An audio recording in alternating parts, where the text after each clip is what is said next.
Welcome to the stories of the Bhagavatham. This is chapter 22. Mura and Narakasura killed.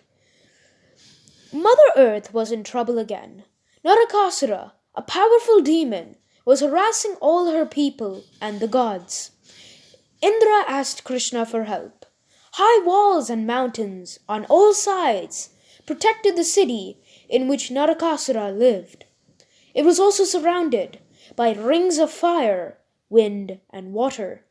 Mura, a great Asura architect, had designed this. Mura had hid self-shooting weapons and traps all over, which even the smartest enemy could not escape. But Krishna got rid of all the obstacles with his mace and discus. Then he blew on his divine conch. The sound put fear in the hearts of all his enemies. When Mura heard the conch, he rose from his sleep as a terrible five-headed monster. He burned with anger and threw his trident at Krishna, who split the weapon with 2 arrows. Boiling with anger, Mura roared with all his 5 mouths. Krishna sent more arrows that tore open the monster's 5 mouths. Krishna then threw his discus, which cut off Mura's heads. Krishna also killed Narakasura and his 7 sons. Krishna entered the palace, where Mother Earth welcomed them with songs and prayers. He found 16,000 young unmarried girls that Narakasura had kept as prisoners. They were all Krishna's devotees. Krishna married all of them. He built separate palaces for them and multiplied himself so that each of them had their own lord. The 5-headed monster Mura is like the ego in each one of us. The 5 heads are the 5 sense organs.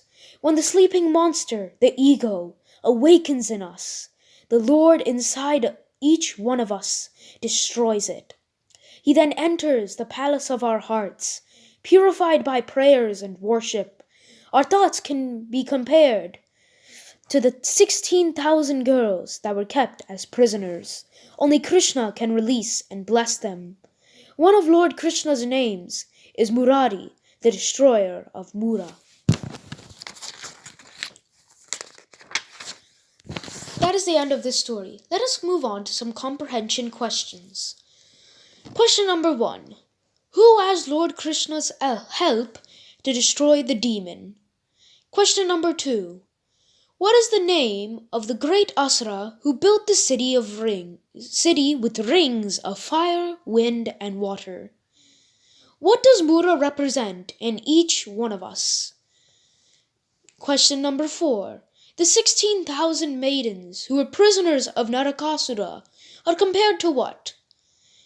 What is the name given to Krishna, the destroyer of Mura? Thank you all for listening. Jai Shri Narayana.